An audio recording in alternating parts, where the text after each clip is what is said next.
Welcome to Insights. I'm Dick Goldberg, and our subject today, the art of networking, the how and why of using networking to help succeed in life. With us is Joan Gillman. What a history she's had. For many years, she was the director of the Madison Small Business Development Center. How many years was that, Joan? 10. 10 years.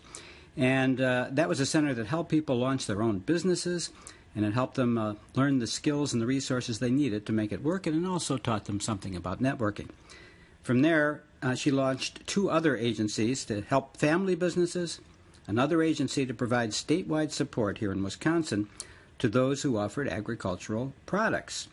Her last position, there's a 4th here, there might be more, before her sort of retirement, is she acted as a conduit between the University of Wisconsin and the business community. I bet networking was involved there.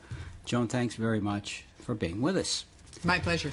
I guess we got to start here with the definition of networking. Networking to me is connections, and a networker is a connector, somebody who puts 2 people together, or in my case, not only do I put other people together, but I also connect with people. How much in all these different positions you've been in, helping small business people and the university, how much was networking a part of your job? I credit networking with my entire success. It's not what you know, it's who you know. And so everything good that's happened to me has happened through my network. Why do you say that with such certainty? Oh, because I look at my life, and it's all been people that I've met who've led to other people who've led to incredible opportunities. So I'm a real proponent. I learned it at my dad's knee. How did your dad teach you? My dad, by example. Yeah. My dad was a networker. I remember when I was 12, I went to New York and buying for the store. Oh, by the way, when you're 12 years old, or even 16, I went again when I was 16, don't buy for the store because you buy only things you like in your size, and that's not necessarily your market. Important lesson. But I remember going to the theater and my dad talking to the person next to him, and then reaching over me and talking to the person next to me, finding out, 1, that we were related, and 2, that they had all these people in common. And I'm from Pittsburgh and not from New York. So, I mean, we would go out for dinner every Sunday night. My mother was a terrible cook, and she would play tic-tac-toe and dot-to-dot with us at the table, and Dad would table hop. Wow. So it was all, he did an incredible job of networking. And here you are in this counseling career for business people, and you had an entrepreneur for a dad, right? I did. This is kind of a Actually, I had a networking person for a dad. He was not a good entrepreneur. But he was an entrepreneur. Well, he inherited his mother's business. Oh, so okay. I don't know that I would call him an entrepreneur, but the networking piece I definitely got from him. Okay. And then in terms of networking, I'm hearing your dad doing this at dinner. Are you saying it's useful socially, or useful in career or business, or all, or what? Everything. Absolutely everything. Wow. You know, we talk about social media today. Social media is great for keeping in touch. It's not great for making connections. Okay, you know I want to hear why you think that. Why do I say that? Yeah. Well, I think that if you know somebody face-to-face, it's easy to keep up with them through Facebook, LinkedIn, etc. But it's not the same as the face-to-face contact. I just got back from Hungary, and so if I'm a little jet-lagged, you'll have to understand. But I went there because I had 2 friends who I needed to touch base with. Although we've been in contact for 19 years, it's been 4 years since I was in Hungary, and so it was time to go back. I make a real point of staying connected. Wow. And why can't you do that with Skype? I do Skype with them, but there's nothing like being together. Okay. And if I can stay in the same spaces they are in, it's even better. Well, let me play devil's advocate. Absolutely. I've heard other radio broadcasts on the subject of social networking, and some of the new research has said actually people are less lonely because of Facebook. Not everybody, but your close friends are on it, and you keep more tabs on your close friends, then you also see them. It's a launching pad to see people. If you just stay electronic, then this research shows it's not a terrific resource for connections. I heard that people are less connected today than they've ever been before. I think that networking is something that you have to work at.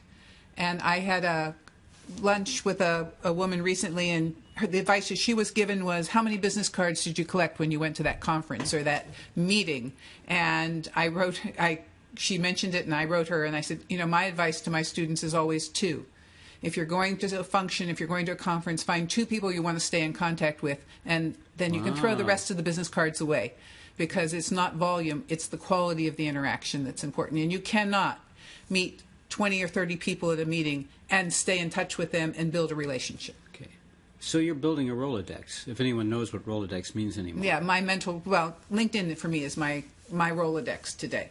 Really? And that's how I use it. Well, wait a minute. Now you're talking electronic media. Yes, but that's a Rolodex. It's just a new way of keeping what it does. With an old-fashioned Rolodex, you had to update things. Right. On LinkedIn, you update it for me, and that way I don't lose you.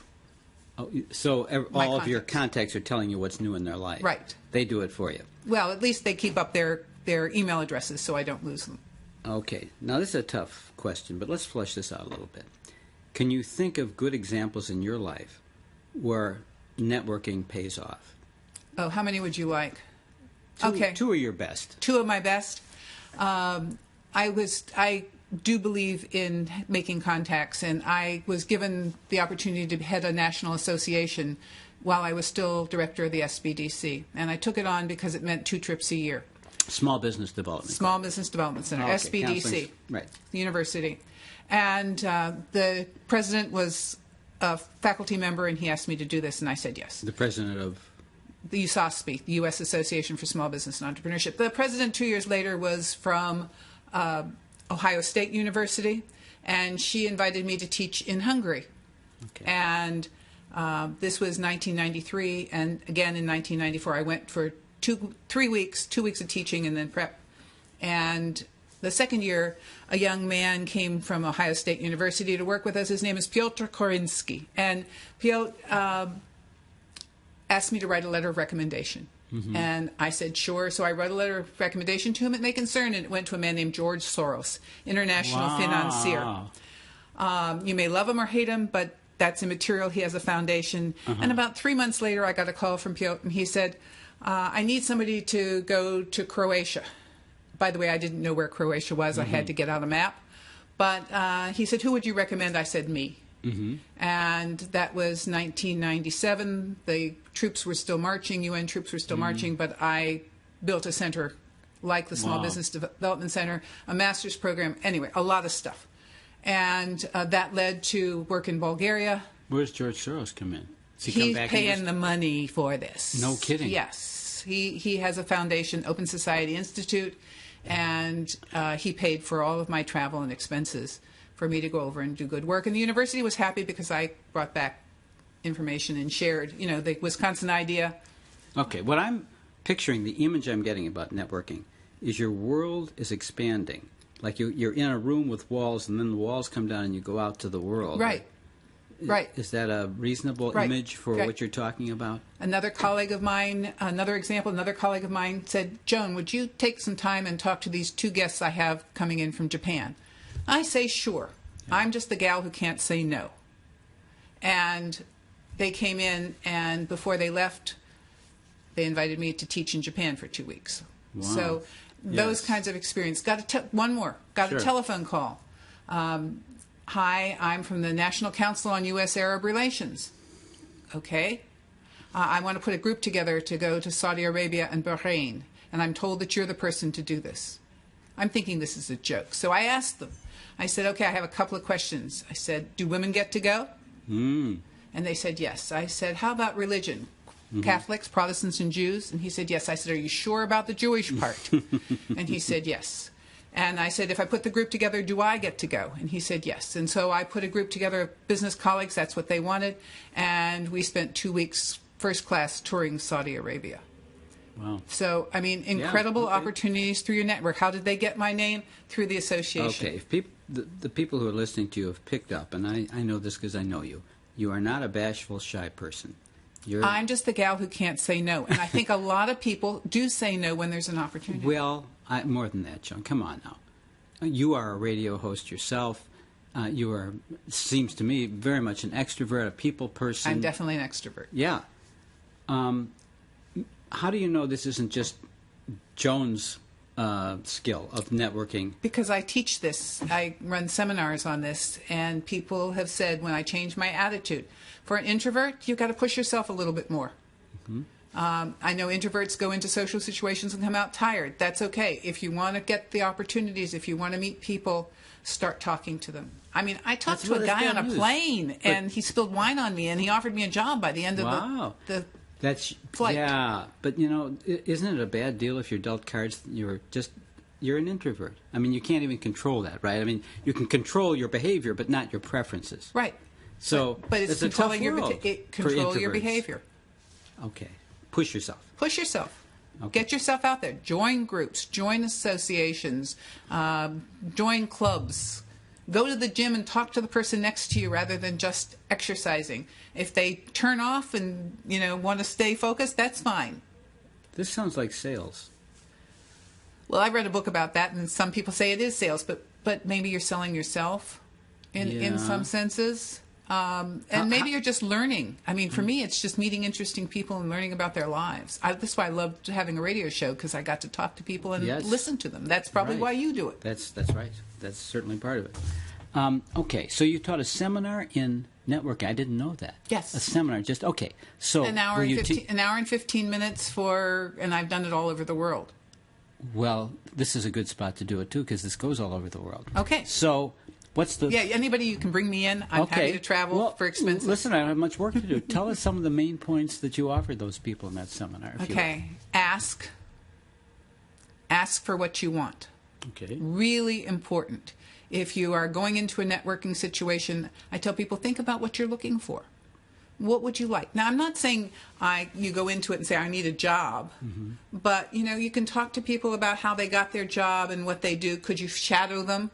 Ask for what you want. Okay. Don't be bashful. You're not going to get anything you want unless you ask for it. Okay. People don't come up to you and say, Dick, why don't you come shadow me for a week in wherever? Yeah. Right? Okay. You have to ask. Okay, so you have to have a strategy. Yes, you have to have a strategy going into a situation. Sometimes it's just, I'm going on a trip. Have you ever been there? Mm-hmm. Where would you recommend that I go? Okay. This is a side issue, but do you think people who are gregarious and just talk to strangers or everywhere they're at, they talk to people like your dad, are having happier lives? I've had a great life, so that's all I can tell you. That's it? Yeah. Okay, I'd hypothesize then, if you're not going to take a step, that they'd have much happier lives, because look at how many people they bring into their lives. If you're at the gym and you talk to someone versus just look with your blinders straight ahead at your treadmill and your television on it, you're going to walk out not knowing anybody. And you're also going to get the opportunity to have a relationship and somebody who encourages you to keep going, because you have a friend you're accountable at the gym. Oh, okay. So you'll do better at the gym. You'll do better at the gym. You'll go more often. Okay. So one technique I'm hearing from you is know what you want to ask for and ask for it. But let's back this up. It seems to me there's so many areas of life in which networking would apply. One, certainly finding a job, career, socially. Well, let me give you an example of career, because there's so many people out there looking for a career. Okay. So I'm going to talk about my daughter, Gail. And this is quite a while ago, but it's a good example. It was before we had social media and the Internet. And Gail went to Smith College, and her senior year, she calls me up and she says, Mom, I know what I want to do. She has a degree in psychology. You might identify with this. And I said, oh, what's that? She says, I'm going to Hollywood. Oh. Yeah, that was kind of mine. I'd spent quite a bit of money for a private school. And I said, yeah. And she said, I want to get into film and television. I said, okay, Gail, if you really want to do this, here's a couple things you need to do. You need to go to the alumni office and get the names and addresses of all the Smith alums. This is a women's college who are in Los Angeles working in film and television, and then write them a letter, because everybody didn't have email then. Mm-hmm. And then follow up to every one of those people with a telephone call. And those you connect with on the phone, keep in touch with them. Mm-hmm. So believe it or not, my daughter did what I suggested, which is really unusual when it's your kid. That's right. And so she graduated, she moved out to California, and she had all of these contacts. We also went to a party here in Madison, and we found out that my friend's brother was the producer of Murphy Brown. Oh. And so she could contact. And she had like 10 names of people. Everybody knows somebody. Wow, yeah. But unless you ask for it, and you can call this person up and say, Shelley said I should talk to you. That's my friend's brother. It doesn't work as well. How did she do when she got to California? She found an apartment with 2 other Smithies, and within 10 days she was working for Michael Seligman, and within 5 weeks we were buying her a glitter dress to wear to the funniest. Martin Seligman. No. The movie producer? No. No. A different guy. Okay. Okay. Anyway, she was out there, and we were buying her a glitter dress because she was doing the funniest women in television. Oh. And then a couple of Wow. months later, she was the associate producer of the Oscars, and another glitter dress was required. Wow. So, and when that job ended, it was her network that she established in Los Angeles that got her next job, and then it keeps going. Okay. And if a person... And now she's back in Madison. Thank you very much. Okay. But if a person didn't listen to you about networking, but they wanted that Hollywood job, what would most people have done to try to find it? It's a good question. They probably look on the ads that are online. And their odds and of applying. success? Not nearly as good as if you have a connection. I would suggest if terrible, yeah. one of her Smith contacts called the guy and said, you need to... this is somebody you might want to interview. Mm-hmm. She interviewed and got the job Okay. the next day. Let's see Because if it we was the reference that really is important. So that's a great story. It's a good example. Let's see if we can make principles out of this. You're looking for a job. You don't have one. Whether you're looking for a job as a detective, well, that wouldn't be good. You have to start somewhere. Looking for as a stockbroker, or you have a degree in finance, or you have a degree in engineering, whatever. And you want a job in the area you're living and you don't have one. What are some of the networking things you could do? You can hire a professional to coach you. You can invite people you know who are well connected out for breakfast, lunch, or dinner, or coffee, and just talk to them about, here's my situation. People want to help you. Yeah. People do. Who do you know? And can you give me 3 names of other people I can talk to, and can I use your I name? wouldn't like that. If I was on the other end of that, I'd feel used unless you showed some interest in me. Well, I would show interest in you, but I'm actually when we go out for lunch. Yeah. I'm going to ask you about you. All How right. did you get Okay. your job? How did you do this? Here's my situation. Here's what I'm looking for, and I want to learn from you. Okay. And I might even ask if you're looking for an accounting job, and they were could I shadow you for an afternoon? You know what I would add to that, if I may? Sure. Tell me how you like your work, because then the Right. person will feel you want to know them rather than just... Here's networking. It has to be a two-way, active, Right. interactive process. It can't be all about me, and it can't be all about you. It has to be an equal balance. Right. Good. Okay, so that's one way of networking. People who are in that same kind of work. Any other way of networking when you're looking for a job besides calling people who are in the same field and asking them to have lunch? Also, just people who are connected. Connectors like connecting people. Who would be connected? You want a job? Okay, so you want a job in the world of finance. And besides people who are in that world, is there other connected people that could help you that aren't in the world of finance? People at universities, people who are active in the community. Everybody knows at least 250 people. What is it, 6 degrees of separation That's from everyone in the world? Wait a minute. Where'd you get that data? 250 people. It's a a long time ago. Data. I can't it's in tell your you where I file quote. It's somewhere. in my files. But they say you're 6 degrees of separation from everyone in the world. If you know me, you're probably 2 or 3. So if you have lunch with 6 movers and shakers, you just met 1,500 people Pretty much. connected. Yeah. Wow. Okay, you're making a good case. Yeah. Okay, so that's one, searching for a job. Now, let's say this is tough. Let's say you are. I keep going to finance. Let's say you're a stockbroker. You just Hey, let's say if you wanted to meet somebody to date, you can. Good. Okay, let's take it to a different direction just for a minute and say if you want to meet somebody, you tell your friends, I did it. Okay, I needed a date for a sorority dinner dance here on campus. I was then at the Advisor, and I didn't want to go alone. And I was single at the time. And so I told all my friends, I just want somebody who's tall and can walk. And I was fixed up. I didn't get to the dinner dance, but I ended up spending a great deal of time with the guy that I met through friends. So if you're looking for something, again, you that's have to old-fashioned. ask You're saying for it. ask your friends to fix you up. Yeah, just for one evening. Okay. Help me for one evening. Yeah, Match works. One of my Match.com. children, right? My kids met through Match. Social media does work. Yes. But personal contacts and people who know you better, you have a slightly better chance. You think? I do. Okay, let me make a case for Match.com or whatever computer dating over your suggestion. It's midnight and you can't sleep, but you're lonely or you're feeling you really want a partner, you can do something about it on the computer. You can't call all your friends at midnight. No. But you can get on, search, look at 20 or 30 things, email 20 people, start working on it. I have done that. I'm amazed at who's on who I know is already taken. Yeah. At least my friends will know that they really are seriously looking for somebody. Yeah. So, and you're exposed to, 300-400 possible people. You might not be interested in them, but look at the huge exposure on a computer versus telling your friends. And you contact 50 people and nobody replies, and it could be a real downer. Okay, so what's the case for your friends then? Well, if they find somebody or know somebody, you have a better chance. I mean, okay, because they screen better? They screen better. Then they know you. Okay. So ask your friends and all that stuff. Yeah, personal contacts, I use the internet. Please don't get me wrong. And I do believe in it. But I believe in it in a sense that once I've made the contact, it's great. Okay. But, it's kind of like the rich get richer. What I'm hearing is, you're very secure, you're very outgoing, you're very socially skilled. I put on a good face, don't I? But a person who's not so secure, or a little insecure, a little shy... Try it with somebody you know. Practice. Ask a good friend, can we do just a mock to see how I come across? Give me feedback, positive and negative. Okay. And let's see if we can get this going. Got to do it. You have to do it. And you're not going to be successful in an interview unless you can have a conversation. Mm-hmm.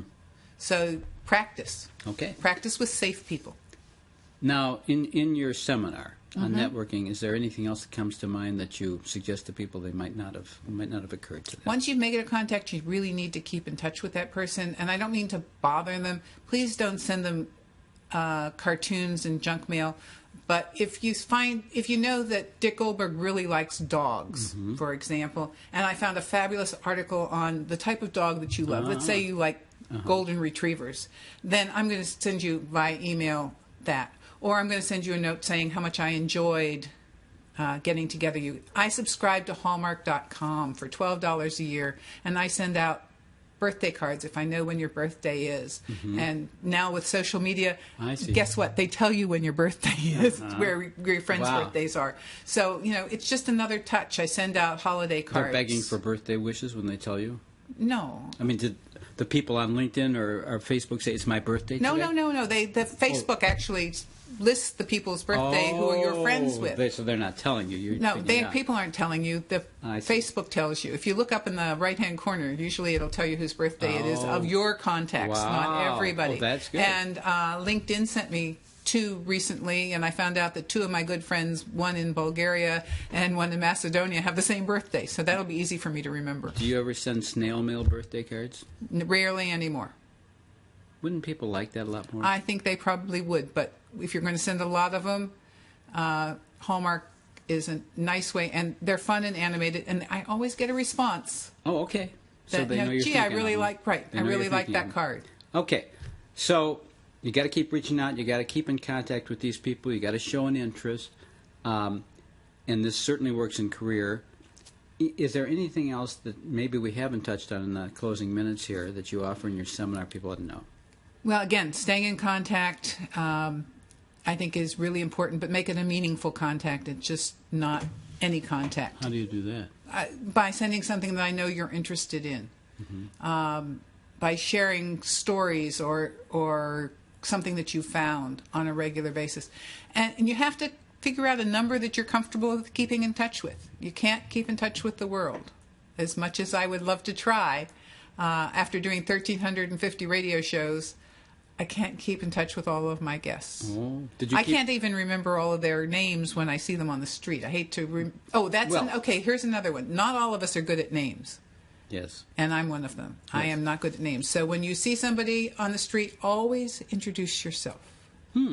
Always stick out your hand and say, "Hi, I'm Joan Gillman." And even if you know them? Well, if you know them really well and they're your best friend, no. No. But if you aren't sure of their name, make sure that you stick out your hand. Or if they have a little quizzical look, remind them who you are. How about if you look at them and you say, "I know them, I just can't get their name, and I've talked with them 7 times." Well, that happens too. And then what do you do? I stick out my hand and say, "Hi, I'm Joan Gillman, and I'm terrible at names. I know I know you. I know, but help me." Okay. Is there any other suggestions you have along this line, or we kind of covered the main points of I really networking? think it's getting out there. I really believe you don't have to join every organization association, but ask somebody if they take you as a guest. What about joining things? What about? I think it's terrific. There's lots of, this is global, there are lots of young professional organizations. If you're young and listening to this, join a young professionals organization, join a women's organization, or, go to a club that has the similar interests to yours, and talk to people, get to know them. Okay. Is it fair to say there's some synergism here, that I'm kind of picking it between the lines, that you should join almost everything you can that you have any interest in, because people can help you and you don't know how, or they might. You never know who you're sitting across from. You never know what opportunities are out there that'll help you advance your career, meet interesting people, develop a social life. The advantages of networking are endless. They really are. Okay. And I think that people rely too much on social media. I think it's fun, but it's passive. And talking to people is active. Sounds like the enemy of all this is television, sitting at home watching TV. No, because you can do both. You can read your Facebook and listen to the Property Brothers. But what I'm also hearing is, to stay connected, you really need to join lots of things. You need to be involved. Not lots of things. You need to join a few things. Go to lots of things and see where you're comfortable, where you fit in. It's like picking a gym. Okay. Right? Yeah. There are gyms where the pretty people go, and there are gyms where I go. Where you've got to be comfortable in the group. And if you go once or twice and you're not comfortable, don't keep pushing yourself. Mm-hmm. Find another group. But you got to look around a lot. But you have to look around. You got to do shopping. Yes. Yeah. Until you find that perfect outfit. Okay. Well, I think what you've done here is you've offered kind of inspirational pep talk to people. What I'm hearing is get out there. Don't be frightened. If you're frightened, push yourself. If you can't do that, get some help to push yourself. Make as many connections as you can, and then garden those connections to the ones that are meaningful. Find a connector. If you aren't a connector, find a connector. What does that mean? A networker. Somebody who likes to connect people. And if you have a friend who is more outgoing than you are, go to these events with them. Oh. So that they will introduce you. They will, and I watch people at these different things I go to. There are people out there who are always bringing guests, who are always introducing people to other people and starting them conversations. So people will help you if you ask. I think the most important thing is to ask. Take people out to breakfast or lunch. Send cards and thank yous and information to them. Do not spam them with all the jokes that you get. But stay connected. Put yourself on a schedule. Okay. Make a connection a day. Make a connection a week. Make a connection a month. It doesn't matter. You pick the schedule. People write marketing plans. Mm-hmm. I suggest you write a marketing plan for yourself. What does that look like? A marketing plan says, here are the people I'm going to contact. Here's the schedule I'm going to contact them on. Here's the follow-up I'm going to do. Much like you would in sales, sales is part of marketing. And, once a month, you got 12 people at the end of the year. Okay. Well, Joan Gillman, I thank you very much for sharing this inspiration welcome. to us, and I'm sure it'll be a benefit to those who get out there and network. Thank you. Oh, and the other thing? Oh. Don't forget to say thank you. Thank you. And I hope you'll join us on the next edition of Insights.